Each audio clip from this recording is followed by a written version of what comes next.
இறையேசுவில் மிகவும் பிரியமான சகோதர சகோதரிகளே, ஆசீர்வாதமான இந்த காலை வேளையில் உங்களை அன்புடன் வாழ்த்துகிறேன். இந்த நாள் இனிய நாளாக அமைய புனித யோவான் எழுதிய நற்செய்தி அதிகாரம் 21 இறை வசனங்கள் 15 முதல் 19 வரை உள்ள இறை வார்த்தைகளை இன்று நாம் தியானிக்கிறோம்.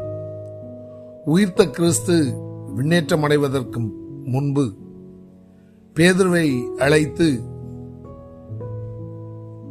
யோனானின் மகனாகிய சீமோனே, என் மீது மிகுந்த அன்பு கூறுகிறாயா என்று சொல்லி ஒரு கேள்வியை கேட்கிறார்.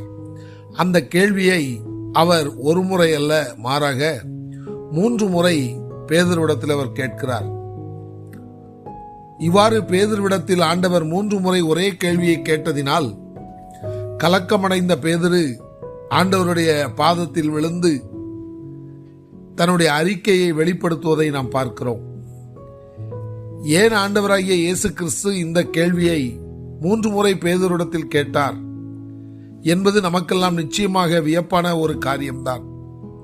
ஏனென்றால் பேதுரு ஒரு அருமையான சீடராக இருந்தபோதும் அவ்வப்பொழுது அவருக்குள் ஒரு உறுதியற்ற நிலை வெளிப்பட்டதை இயேசு கிறிஸ்து காண்கிறார்.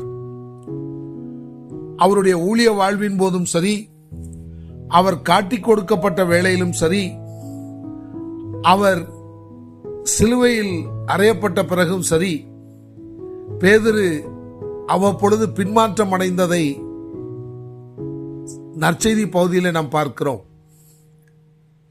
பல சந்தேகமான கேள்விகளை இயேசுவிடத்தில் கேட்டதும் பேதுருதான்.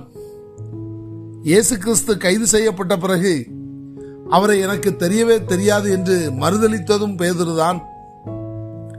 அதே வேளையில் இயேசு கிறிஸ்து மரித்த பிறகு தனது பழைய தொழிலாகிய மீன்பிடி தொழிலுக்கு நான் போகிறேன் என்று சொல்லி தன்னோடு கூட ஒரு கூட்டத்தை சேர்த்து கொண்டு புறப்பட்டவரும் பேதுருதான்.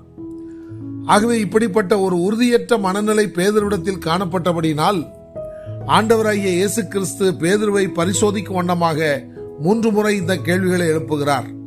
ஏனென்று சொன்னால், பேதுருவிடத்தில் இயேசு கிறிஸ்து ஒப்படைக்கப் போகிற இந்த மந்தையை மேய்க்கிற பொறுப்பானது எவ்வளவு விலையேற பெற்றது என்பதை இயேசு கிறிஸ்து உணர்ந்திருந்தபடியினாலே இந்த கேள்வியை அவர் எழுப்புகிறார்.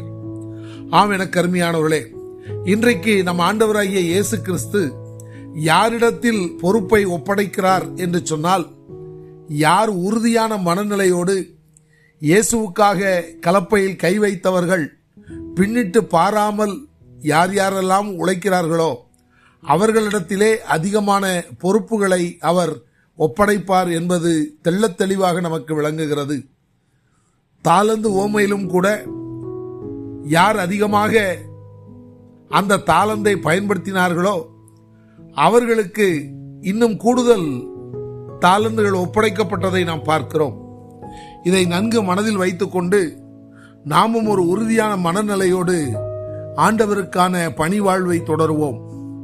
எப்பேற்பட்ட இக்கட்டுகள், இடர்கள், நெருக்கடிகள், கலக்கங்கள் ஏற்பட்டாலும் அதை பொருட்படுத்தாமல் ஆண்டவர் நமக்கு நியமித்திருக்கிற அந்த ஓட்டத்தில் பொறுமையோடு, அதே வேளையில் உறுதியோடு, உற்சாகத்தோடு ஓடுவோம்.